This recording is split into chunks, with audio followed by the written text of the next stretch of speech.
ನಮಸ್ತೆ, JTV news ಸುದ್ದಿಗಳಿಗೆ ಸ್ವಾಗತ. ಬೆಂಗಳೂರಿನಲ್ಲಿ ಖಾಲಿ ಸೈಟ್ ಇದ್ರೆ ಆಗಸ್ಟ್ 15ಕ್ಕೆ ಮೊದಲು ಕ್ಲೀನ್ ಮಾಡಿಕೊಳ್ಳಿ.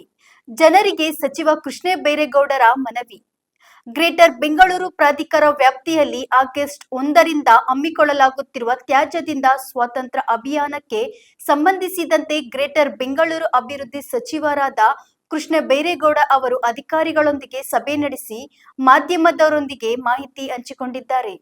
ತ್ಯಾಜ್ಯದಿಂದ ಸ್ವಾತಂತ್ರ್ಯ ಈ ಕಾರ್ಯಕ್ರಮವನ್ನ ನಾವು ಇಡೀ ಆಗಸ್ಟ್ ತಿಂಗಳಲ್ಲಿ ಹಮ್ಮಿಕೊಂಡಿದ್ದೇವೆ. Freedom from waste. ಸೊ ಇದನ್ನ ಸಾರ್ವಜನಿಕ ಜಾಗಗಳಲ್ಲಿ ಎಲ್ಲೆಲ್ಲಿ ಈ ರೀತಿ ಬಿದ್ದಿದೆ ಅದನ್ನ ನಾವು ಕಾರ್ಪೊರೇಷನ್ಗಳ ವತಿಯಿಂದ ಮೆಟ್ರೋ, BWSSB, ಬೆಸ್ಕಾಂ, KRIDE ಇವರೆಲ್ಲರೂ ಕೂಡ ಸೇರಿ ನಮ್ಮ ಜಾಗದಲ್ಲಿ ಇರುವಂತಹ ಇಂತಹ ತ್ಯಾಜ್ಯವನ್ನ ಆಯಾ ಸಂಸ್ಥೆಗಳು ತೆಗಿಬೇಕು ಅಂತ ನಾವು ಇವತ್ತು ಸಭೆ ಮಾಡಿ ಚರ್ಚೆ ಮಾಡಿ ಅವರೆಲ್ಲರಿಗೂ ನಾನು ನಿರ್ದೇಶನ ಕೊಟ್ಟಿದ್ದೇನೆ. ಸೊ ಇದನ್ನ ಆಗಸ್ಟ್ 1ರಿಂದ ಚಾಲನೆ ಮಾಡಿದ್ರೆ ಬಹುಶಃ ಇಡೀ ಆಗಸ್ಟ್ ತಿಂಗಳು ನಾವು ಈ ಒಂದು ಅಭಿಯಾನವನ್ನ ಮಾಡಬೇಕಾಗುತ್ತೆ. ಇದರಲ್ಲಿ ಸದ್ಯಕ್ಕೆ ಒಂದು 50 ಗಾಡಿಗಳು ನಿರ್ಮೂಲನೆಗೆ ಇದಕ್ಕೆ ನಿಯೋಜನೆ ಮಾಡಿದ್ದಾರೆ ಅಧಿಕಾರಿಗಳು. ಅದನ್ನ ಕನಿಷ್ಠ 3 ಗಾಡಿ ಆದ್ರೂ ಬೇಕಾಗುತ್ತೆ. ಇನ್ನು ಹೆಚ್ಚಿಗೆ ಗಾಡಿಗಳನ್ನ ತೆಗೆದುಕೊಳ್ಳಿ ಅಂತ ಕೂಡ ನಾನು ಅವರಿಗೆ ಸೂಚನೆಯನ್ನ ಕೊಟ್ಟಿದ್ದೇನೆ. ಸೊ ಸಾರ್ವಜನಿಕ ಸ್ಥಳದಲ್ಲಿರ್ತಕ್ಕಂತಹ ಇಂತಹ ತ್ಯಾಜ್ಯ ನಿರ್ಮೂಲನೆಯನ್ನ ನಾವು ಮಾಡ್ತೇವೆ, ಅಂದ್ರೆ ಸರ್ಕಾರ ಅಥವಾ ಸರ್ಕಾರದ ಅಂಗಸಂಸ್ಥೆಗಳು ಮಾಡ್ತಾರೆ. ಇದೇ ಸಂದರ್ಭದಲ್ಲಿ ಸಾವಿರಾರು ಖಾಲಿ ನಿವೇಶನಗಳಲ್ಲೂ ಕೂಡ ಇದೇ ರೀತಿಯ ತ್ಯಾಜ್ಯ ಸಾಮಗ್ರಿಗಳನ್ನ ಸುರಿದಿರುವಂತಹದ್ದು ಇದೆ. ಅದನ್ನ ಆ ಖಾಲಿ ನಿವೇಶನ ವೇಕೆಂಟ್ ಸೈಟ್ ಮಾಲೀಕರು ಅದನ್ನ ಅವರು ಸ್ವಚ್ಛ ಮಾಡಬೇಕು ಅಂತ ಅವರಲ್ಲಿ ನಾನು ಮನವಿ ಮಾಡ್ತಾ ಇದ್ದೀನಿ. ಯಾಕಂದ್ರೆ ನಗರ ಸುಧಾರಣೆ ಆಗ್ಬೇಕು ಅಂದ್ರೆ ನಾವು ಒಬ್ಬರೇ ಪ್ರಯತ್ನ ಪಟ್ರೆ ಆಗೋದಿಲ್ಲ, ಎಲ್ಲರೂ ಕೈ ಜೋಡಿಸ್ಬೇಕು. ಆವಾಗ ಮಾತ್ರ ಸುಧಾರಣೆ ಸಾಧ್ಯ. ನಮ್ ಜವಾಬ್ದಾರಿ ನಾವು ನಿರ್ವಹಣೆ ಮಾಡ್ತೇವೆ. ಸಾರ್ವಜನಿಕ ಜಾಗದಲ್ಲಿರೋದನ್ನ ನೀವು ತೆಗೀರಿ ಅಂತ ನಾವು ಸಾರ್ವಜನಿಕರನ್ನ ಕೇಳೋದಿಲ್ಲ. ಅದನ್ನ ನಮ್ಮ ಸಂಸ್ಥೆ, ಸರ್ಕಾರದ ಸಂಸ್ಥೆಗಳೇ ನಿರ್ಮೂಲನೆ ಮಾಡ್ತವೆ, ಅವ್ರನ್ನ ತೆರವು ಮಾಡ್ತವೆ.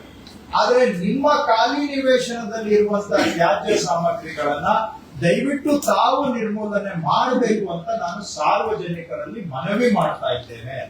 ನಿಮ್ ಸೈಟ್ ಅಲ್ಲಿ ಸ್ವಲ್ಪ ಮಣ್ಣು ಉಡ್ಡೆಗಳಿರ್ಬಹುದು, ಬೇರೆ ಡೆಬ್ರಿಸ್ ಇರಬಹುದು, ಅದರಲ್ಲಿ ಗಿಡ ಗಂಟೆ ಬೆಳ್ಕೊಂಡು ಒಂಥರ ಅಕ್ಕಪಕ್ಕ ಮನೆಯವರಿಗೆ ಅವೆಲ್ಲ ತೊಂದರೆ ಆಗಿರ್ಬೋದು. ದಯವಿಟ್ಟು ನಿಮ್ಮ ಖಾಲಿ ನಿವೇಶನದಲ್ಲಿ ಈ ರೀತಿಯ ಪರಿಸ್ಥಿತಿ ಇದ್ರೆ ಅದನ್ನ ಸ್ವಚ್ಛ ಮಾಡುವಂತ ಕೆಲಸವನ್ನ ಆಗಸ್ಟ್ 15ಕ್ಕೆ ಮೊದಲು ಖಾಲಿ ನಿವೇಶನ ಮಾಲೀಕರು ಮಾಡಬೇಕು ಅಂತ ಒತ್ತಾಯಪೂರ್ವಕವಾಗಿ ಮನವಿ ಮಾಡ್ತಾ ಇದ್ದೇನೆ. ಅದಕ್ಕೆ ನಾನು ನಮ್ಮ ಎಲ್ಲ ಅಧಿಕಾರಿಗಳಿಗೆ ಹೇಳಿದ್ದೇನೆ. ಕೆಲವು ಜನರಿಗೆ ಯಾವ ಕಡೆಯಿಂದ ಕ್ಲೀನ್ ಮಾಡಿಸ್ಬೇಕು ಅಂತ ಗೊತ್ತಿರೋದಿಲ್ಲ. ಅದಕ್ಕೆ ಅವರವರ ಕಾರ್ಪೊರೇಷನ್ ಲಿಮಿಟ್ ಅಲ್ಲಿ ಈ ತರ ಕ್ಲೀನ್ ಮಾಡೋರು ಯಾರ್ಯಾರು ಇದ್ದಾರೆ ಅಂತ ಅವರ ಕಾಂಟ್ಯಾಕ್ಟ್ ಲಿಸ್ಟ್ ಅನ್ನ ಜನಗಳಿಗೆ ಒದಗಿಸ್ಕೊಡಿ, ಮಾಹಿತಿ ರೂಪದಲ್ಲಿ ಒದಗಿಸ್ಕೊಡಿ ಅಂತ ನಾನು ಅಧಿಕಾರಿಗಳಿಗೆ ಸೂಚನೆ ಕೊಟ್ಟಿದ್ದೇನೆ. ಸೊ ಪ್ರತಿಯೊಬ್ಬ ಕಾರ್ಪೊರೇಟ್ ಕಮಿಷನರ್ ಕೂಡ ಅವ್ರವ್ರ ಲಿಮಿಟ್ ಅಲ್ಲಿ ಯಾರು ಖಾಲಿ ಸೈಟ್ ಗಳನ್ನ ಕ್ಲೀನ್ ಮಾಡೋರು ಇದ್ದಾರೆ ಅಂತ ಒಂದು ಲಿಸ್ಟ್ ಅನ್ನ, ಅವ್ರ ಕಾಂಟ್ಯಾಕ್ಟ್ ನಂಬರ್ ಅನ್ನ ನಾವು ಒದಗಿಸ್ಕೊಡ್ತೇವೆ ಜನರಿಗೆ. ನಾವೇ ಒದಗಿಸ್ಕೊಡ್ಬೇಕಂತ ಏನಿಲ್ಲ. ಯಾರು ಸೈಟ್ ಕ್ಲೀನ್ ಮಾಡೋರು ಇದ್ದಾರೆ ನಿಮ್ಗೆ ಪತ್ತೆ ಮಾಡಿ ಅವ್ರ ಮುಖಾಂತರ ತಾವೇ ಮಾಡಿಸ್ಕೊಳ್ಳಿ. ನಾವು ಅದರಲ್ಲಿ ಮಧ್ಯ ಪ್ರವೇಶ ಮಾಡ್ಲಿಕ್ಕೆ ಬಯಸೋದಿಲ್ಲ. ಆಗಸ್ಟ್ 15ರವರೆಗೆ ನಾನು ಅವರಲ್ಲಿ ರಿಕ್ವೆಸ್ಟ್ ಮಾಡ್ತಾ ಇದ್ದೇನೆ, ತಮ್ಮ ಖಾಲಿ ಸೈಟ್ ಅನ್ನ ದಯವಿಟ್ಟು ತಾವು ಕ್ಲೀನ್ ಮಾಡ್ಕೊಳ್ಳಿ. ನಾವು ಇಬ್ರು ಪ್ರಯತ್ನ ಮಾಡಲಿಲ್ಲ ಅಂದ್ರೆ ಬೆಂಗಳೂರು ಸುಧಾರಣೆ ಆಗೋದಿಲ್ಲ. ಹಾಗಾಗಿ ನೀವು ಮಾಡಿ, ನಾವು ಪ್ರಯತ್ನ ಮಾಡ್ತೇವೆ. ನಿಮ್ ಜವಾಬ್ದಾರಿ ನೀವು ನಿರ್ವಹಣೆ ಮಾಡಿ, ನಮ್ ಜವಾಬ್ದಾರಿ ನಾವು ನಿರ್ವಹಣೆ ಮಾಡ್ತೇವೆ. ಇಬ್ರು ನಮ್ ಕೆಲಸ ಮಾಡಿದ್ರೆ ಏನಾದ್ರೂ ಅಲ್ಪ ಸ್ವಲ್ಪ ಆದ್ರೂ ಬೆಂಗಳೂರಲ್ಲಿ ಸುಧಾರಣೆ ಆಗ್ಲಿಕ್ಕೆ ಸಾಧ್ಯ. ಸೊ ಹಾಗಾಗಿ ಆಗಸ್ಟ್ 15ರ ಮೊದಲು ಖಾಲಿ ನಿವೇಶನಗಳಲ್ಲಿ ಏನಾದ್ರೂ ಈ ತರ ಪರಿಸ್ಥಿತಿ ಇದ್ದರೆ ಅದನ್ನ ತಾವು ಮಾಡ್ಕೊಳ್ಳಿ. ಇಲ್ಲದೆ ಇಲ್ಲ, ಕ್ಲೀನ್ ಆಗಿದೆ ಅಂದ್ರೆ ಏನ್ ತೊಂದರೆ ಇಲ್ಲ. ಎಲ್ಲಿ ಈ ತರ ಉಡ್ಡೆ, ಮಣ್ಣು, ಕಲ್ಲು, ಗಿಡ ಗಂಟೆ ಬೆಳ್ಕೊಂಡಿದೆ ಅದನ್ನ ತಾವು ಕ್ಲೀನ್ ಮಾಡ್ಕೊಳ್ಳಿ. ಇಲ್ಲ ಅಂತ ಹೇಳಿದ್ರೆ ಆಗಸ್ಟ್ 15ರ ನಂತರ ಖಾಲಿ ನಿವೇಶನಗಳನ್ನ ಅಲ್ಲಿ ಈ ತರಹ ತ್ಯಾಜ್ಯವನ್ನ ತೆರವು ಮಾಡುವಂತ ಕೆಲಸ ನಾವು GBA ವತಿಯಿಂದ, ಕಾರ್ಪೊರೇಷನ್ಗಳ ವತಿಯಿಂದ ಮಾಡ್ತೇವೆ. ಆ ಮಾಡಿದಂತಹದನ್ನ ಅದರ ಖರ್ಚು ಏನ್ ತಗಲುತ್ತೆ ಅದು ನಾವು ಅವರ ತೆರಿಗೆ ಅಕೌಂಟ್ಗೆ ಸೇರಿಸಿ ಅದರ ಮುಖಾಂತರ ಅವರು ಅದನ್ನ ತೆರಿಗೆ ಕಟ್ಟುವಾಗ ಅದನ್ನು ಸೇರಿಸಿ ಕಟ್ಟಬೇಕಾಗುತ್ತೆ. ಸೊ ಮತ್ತೆ ರಿಪೀಟ್ ಮಾಡ್ತಾ ಇದ್ದೇನೆ, ಆಗಸ್ಟ್ 15ಕ್ಕೆ ಮೊದಲು ಸಾರ್ವಜನಿಕರೇ, ಅವರ ಮಾಲೀಕರೇ ಅವರ ಜಾಗವನ್ನ ಕ್ಲೀನ್ ಮಾಡ್ಕೋಬೇಕು.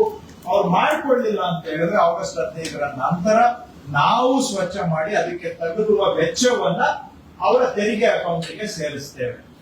ಯಾವುದಕ್ಕೆ ಎಷ್ಟು ಖರ್ಚಾಗುತ್ತೆ ಅನ್ನೋದನ್ನು ಕೂಡ ಮುಂದಿನ ವಾರ ರೇಟ್ ಅನ್ನ ನಾವು ಪಬ್ಲಿಷ್ ಮಾಡ್ತೇವೆ. ಸೊ ಈ ರೇಟ್ ಅವ್ರು ಕಟ್ಟೋದು ಬೇಕಾಗಿಲ್ಲ, ಯಾಕಂದ್ರೆ ಅವ್ರು ಹೇಳ್ಬೋದು ನಿಮ್ದು ರೇಟ್ ಜಾಸ್ತಿ ಇದೆ ಅಂತ. ಇರ್ಬೋದು, ನಮ್ದು ರೇಟ್ ಜಾಸ್ತಿ ಇರ್ಬೋದು, ಇಲ್ಲ ಅಂತಲ್ಲ. ಅದಕ್ಕೆ ಇಂಟ್ರೆಸ್ಟ್ ಕೂಡ ತಗೊಳ್ಬಹುದು, ಇಲ್ಲ ಅಂತ ನಾನು ಹೇಳೋದಿಲ್ಲ. ಅದು ಬೇಡ ಅಂತ ಹೇಳಿದ್ರೆ ನೀವೇ ಸೈಟ್ ನ ಕ್ಲೀನ್ ಮಾಡ್ಕೊಳ್ಳಿ. ನಾನು ಇದನ್ನ ಇವತ್ತಲ್ಲ ಜುಲೈ 15ನೇ ತಾರೀಕಿಗೆ ಘೋಷಣೆ ಮಾಡಿದ್ದೇನೆ, ರಿಕ್ವೆಸ್ಟ್ ಮಾಡಿದ್ದೇನೆ, ನಿಮ್ ಸೈಟ್ ನೀವು ಕ್ಲೀನ್ ಮಾಡ್ಕೊಳ್ಳಿ ಅಂತ. ಇಲ್ಲಿವರೆಗೂ ಯಾರು ಕ್ಲೀನ್ ಮಾಡ್ಕೊಂಡಿರೋ ಮಾಹಿತಿ ನನಗೆ ಬಂದಿಲ್ಲ, ಫೀಡ್ಬ್ಯಾಕ್ ಬಂದಿಲ್ಲ. ಮಾಡ್ಕೊಂಡಿದಾರ ಏನೋ ಗೊತ್ತಿಲ್ಲ, ಬಟ್ ನನ್ಗಂತೂ ಎಲ್ಲೂ ಕಂಡು ಬಂದಿಲ್ಲ. ಈಗಲೂ ಕೂಡ ನಾವು ಆಗಸ್ಟ್ 15ರವರೆಗೆ ಟೈಮ್ ಕೊಡ್ತಾ ಇದ್ದೇವೆ, ದಯವಿಟ್ಟು ತಾವು ಕ್ಲೀನ್ ಮಾಡ್ಕೊಳ್ಳಿ. ಇಲ್ಲ ಅಂತ ಹೇಳಿದ್ರೆ ಅನಿವಾರ್ಯವಾಗಿ ನಾವು ಕ್ಲೀನ್ ಮಾಡೋದು ಆರಂಭ ಮಾಡ್ಬೇಕಾಗುತ್ತೆ. ಅಂತದ್ದು 16,000 ಸೈಟ್ಗಳು ಇರ್ಬೋದು ಔಟರ್ ಏರಿಯಾದಲ್ಲಿ. ನಮಗೂ ಟೈಮ್ ಹಿಡಿಯಬಹುದು, ಬಟ್ ನಾವು ಕೂಡ ಅದನ್ನ ಆರಂಭ ಅಂತೂ ಮಾಡ್ತೇವೆ. ಸೊ ಇವೆಲ್ಲ ನಾವು ಖಾಸಗಿ ಸ್ವತ್ತುಗಳ ಮಾಲೀಕರು ಎಲ್ಲ ಕೈ ಜೋಡಿಸಿದ್ರೆ ಈ ತ್ಯಾಜ್ಯವನ್ನ ಸ್ವಲ್ಪ ಮಟ್ಟಿಗಾದ್ರೂ ನಿರ್ಮೂಲನೆ ಮಾಡಲಿಕ್ಕೆ ಸಾಧ್ಯ ಆಗುತ್ತೆ.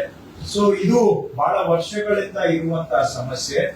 ಈ ತ್ಯಾಜ್ಯದಿಂದ ಸ್ವಾತಂತ್ರ್ಯ, ಫ್ರೀಡಮ್ ಫ್ರಮ್ ವೇಸ್ಟ್, ಈ ಮಾಸದಲ್ಲಿ ತಿಂಗಳು ಪೂರ್ತಿ ನಾವು ಇದನ್ನ ಮಾಡಿ ತದನಂತರ ಯಾರೇ ಆಗ್ಲಿ ಈ ತರ ಡೆಬ್ರಿಸ್ ರಿಮೂವಲ್ ಮಾಡ್ಬೇಕಾದ್ರೆ ಅದಕ್ಕೆ ಒಂದು ಕಟ್ಟುನಿಟ್ಟನ ಒಂದು ಕ್ರಮ ಜಾರಿ ಮಾಡ್ತಾ ಇದ್ದೇವೆ. ಸೊ ದಟ್ ನಾಳೆ ಮತ್ತೆ ನಾವೊಂದ್ ಕಡೆಯಿಂದ ತೆರವು ಮಾಡ್ಕೊಂಡು ಹೋದ್ರೆ ಅದೇ ಜಾಗಕ್ಕೆ ಬಂದು ಸುರಿಯುವಂಗೆ ಆಗ್ಬಾರ್ದು ಮತ್ತೆ. ಸೊ ನಾವ್ ಮಾಡಿದ್ದೆಲ್ಲ ಅವ್ರಿಗೆ ಅಪ್ಪ ಮಾಡ್ಕೊಟ್ಟಂಗೆ ಆಗುತ್ತೆ, ಅದು ಆಗ್ಬಾರ್ದು ಅಂತ ಹೇಳಿ ಅದಕ್ಕೇನು ಕೂಡ ಒಂದು ಸಿಸ್ಟಮ್ ಅನ್ನ ನಾವು ಜಾರಿ ಮಾಡ್ತಾ ಇದ್ದೇವೆ. ಅದ್ರ ಬಗ್ಗೆ ಕೂಡ